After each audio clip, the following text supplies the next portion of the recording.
Criscilla Anderson, the dancer who continued to move, despite cancer's attempts to stop her. On December 2, 2025, at 3:17 p.m., Criscilla Anderson departed the stage for the final time in the living room of the house she and Coffey had constructed for their 4 kids in Frisco, Texas. With Coffey holding her left hand, Ethan 15, Emery 13, Everly 10, and Savannah 19, curled up on the oversized sectional they used for family movie nights, and a soft blanket tucked under her chin embroidered with the words, "Dance like nobody's watching." She was 45 years old and surrounded by the people who had been her rhythm for the previous 17 years. The final episode of America's Sweethearts, Dallas Cowboys Cheerleaders, the Netflix documentary series that had introduced the world to the choreographer with the megawatt smile and the unwavering faith, was playing on the TV, muted and looping, while the oxygen concentrator hummed softly in the corner like a far-off bass line. Criscilla had requested that it remain in place. That morning, she muttered, "Let me see my girls one more time." She passed away while witnessing her own choreography, which she had produced while struggling for her life in secret, light up the screen. Her colon cancer, which initially appeared in 2018, returned twice as violently in 2023 and spread to her lungs and liver. This time, there were no more surgeries, clinical trials, or "let's fight another round." In October, hospice had been contacted. However, Criscilla resisted allowing the illness to plan her death, even in those last weeks. She chose sunflowers because they always face the light, planned the music for her celebration of life, Beyoncé, Kirk Franklin, and an unexpected hip-hop set from her old dance crew, and prepared the statement that would go viral when her best friend Lindsay Villatoro posted it on December 2nd at 6:04 p.m. "Please don't remain in this moment's darkness. I loved profoundly and I fought hard. I'm still here. I'm at home. Inform my children that I continue to dance, but on a larger platform. I'll find Coffey every night if he continues to sing, so tell him to do so. Chris, you have my undying affection." Her last words were incorporated into TikTok dances, printed on t-shirts, and tattooed on the ribs of strangers who had never met her, but felt as though they had within hours, making Dalco Criscilla Strong a global fad. The only child of a single mother who worked as a house cleaner during the day and attended night classes to become a nurse, Criscilla Benita Anderson was born on March 17, 1980 in Riverside, California. Dancing was essential. It was never a pastime. She began winning local talent competitions at the age of 6, taught hip-hop workshops at the community center for petrol money at the age of 12, and, with her mother's approval, left high school at the age of 16 to pursue her goal in Los Angeles. Her mother said, "Education is important, but some people are born to move the world. One of them is you." She moved it quickly. She began dancing in Maya and Pink music videos at the age of 18. When she was 20, she was touring with Britney Spears during the "Oops, I Did It Again" phase, locking and popping next to a pop princess while honing her own distinctive style of street accuracy and strong femininity. By 2010, she was the go-to choreographer for award performances anytime an artist desired choreography that felt both happy and deadly. Rihanna personally selected her for the Good Girl Gone Bad tour in 2007, and Snoop Dogg kept her on rapid dial for every West Coast event. However, it was in a dimly lit rehearsal studio in Dallas in 2008 when everything changed. The megachurch charm and independent hustle of country musician Coffey Anderson had received an invitation to perform at a charity. A master class was being taught by Criscilla.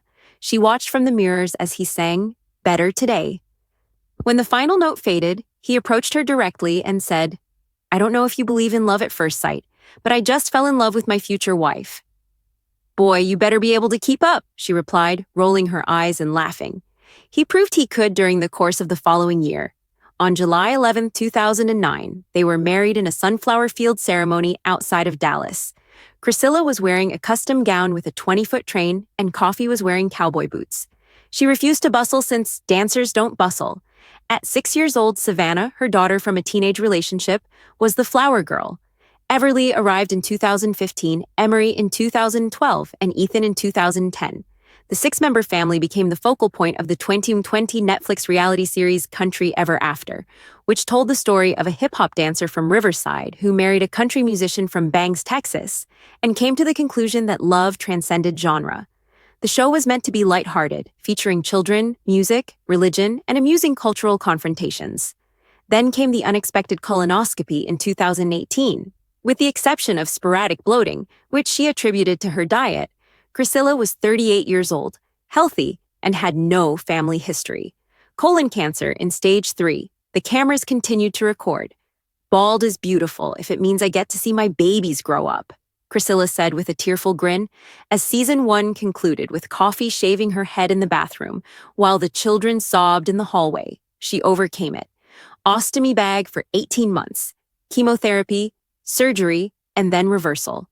She taught Everly how to hit an 8 count before kindergarten, choreographed for the Dallas Cowboys Cheerleaders, and told everyone who would listen, "Get the colonoscopy." By the time she was cancer-free in 2020, I was 38 years old. 38. It seemed like a second act of life. In 2021, she became a guest choreographer at DCC, and by 2023, she was employed full-time. She became a smash hit once more in the Netflix documentary series, America's Sweethearts. She played the cool aunt in the rehearsal room who could knock down a newbie with a single raised eyebrow and then give her a hug 5 seconds later because we don't break dancers, we build them. Her ability to command respect without ever raising her voice and transform 5, 6, 7, 8 into a prayer won over viewers. The cancer then reappeared in the spring of 2023, this time at stage 4, and spread to the lungs and liver. Like a second skin, the DCC family embraced her. When Criscilla was too unwell to leave the house, director Kelly Finglas relocated rehearsals to her backyard. As she lay on the couch with oxygen tubes and continued to count aloud because if I stop counting, I stop breathing, the squad studied her choreography on Zoom. She made every effort. Immunotherapy, MD Anderson clinical studies. She was saved 18 more months by a second liver resection. She continued to teach, share dance videos with captions like, "Cancer can have my hair but not my hips," and organize the children's birthdays as if there were 50 more. The last few weeks were peaceful. She wanted to pass away at home. She didn't want to stay in the hospital any longer. The command center was the living room, TV-facing hospital bed with picture-covered walls, Criscilla slow dancing with Coffey at their 10th anniversary celebration, Criscilla cradling newborn Everly in a hospital gown, and Criscilla on stage with Rihanna. Friends came and went. Britney faced one Sunday. The complete 2024 to 25 DCC squad turned up in uniform and performed her favorite routine on the front lawn while the children watched from the window. Snoop sent an edible arrangement the size of a small car, timed from LA. She gathered the kids on December 1st. Savannah, the daughter who had accompanied her on this journey since adolescent parenthood. Everly, the infant who still thought mommy could solve anything. Emery, the firecracker, and Ethan, the calm guardian. She presented each them a small gold dance shoe and necklace. "Put this on and dance when you miss me," she whispered in a barely audible whisper. "I'll sense it, I swear." She asked Coffey to sing Better Today, the song from their first meeting that evening. He sang every verse even though he was crying so much that he was having trouble speaking. When he got to the last chorus, she mouthed along with her eyes gleaming until she was unable to do so. The hospice nurse checked her pulse at 3:17 p.m. on December 2nd and shook her head. "You kept up, baby," Coffey said as he rested his head on Criscilla's chest. "You maintained your pace." One by one, the 6 children crawled onto the bed until they were all tangled together like they used to be when watching Saturday morning cartoons on the couch. The Texas sun was setting outside in hues of orange and gold, which Criscilla had requested for her celebration of life. Inside, the dancer who had lived her entire life in motion made her last tranquil bow. Criscilla Anderson is survived by her mother Benita, her children Savannah, Ethan, Emery, and Everly, her husband Coffey, and an army of dancers who will never stop pounding her 8 counts. "We should not remain in the dark," she advised. "Thus, we won't. We'll put on our dancing shoes, turn up the music, and keep moving because that's what Criscilla would do." Final thoughts. The final 8 count, 500 words. On December 2nd, 2025, at 3:17 p.m., Criscilla Anderson breathed her last, and the world seemed to collapse. She was 45 years old, a wife who continued to refer to her spouse as "my cowboy," a mother who used one hand to braid hair and the other to count beats. 36 Dallas Cowboys cheerleaders could be reduced to a single heartbeat by a choreographer, a cancer fighter who refused to let anything take center stage, turning every hospital gown into a costume and every chemotherapy bag into a prop. She never begged for sympathy. She requested music. Ultimately, the cancer prevailed in the fight for her body, but was defeated in the fight for her soul. Yes, her liver and lungs were affected by stage 4 colon cancer, but her happiness was never affected. The part of her that could say, again, from the top, but this time like your life depends on it, because somebody watching you tonight thinks theirs does, in a rehearsal room full of worn-out rookies, was never touched. Until the very last moment, that portion remained unaltered.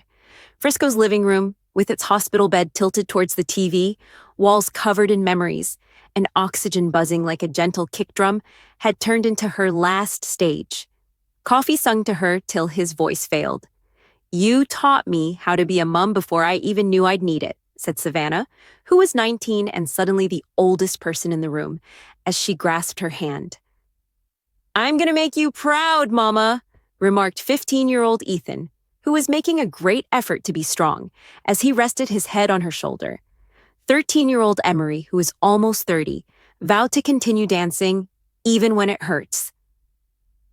"Will you watch my recitals from heaven?" Everly, who was 10 years old and still had faith in miracles, said as he snuggled beneath the blanket. The same 3 words, barely heard but unambiguous, were Criscilla's response to each of them. "I already am." Coffey refused to let go even after the hospice nurse declared her dead. He remained there, pressing his forehead against hers while humming the tune "Better Today," which had captured her heart 17 years prior. Like they used to do on Saturday mornings, the children climbed in with arms, legs, and tears until there was no room between any of them. Just one large, untidy, ideal family pylon. The Texas sky outside took on the precise sunflower gold hue Criscilla had asked for. Inside, the dancer who had dedicated her life to teaching people how to move allowed the music to finally take her home. Cancer did not claim Criscilla's life. She danced past it, over it, and through it, and she's already counting down a brand new routine. 5, 6, 7, 8. Someplace tonight on a stage we can't yet see. Chris, keep dancing. Every step will be felt by us. Queen, go to sleep. You own the floor, always.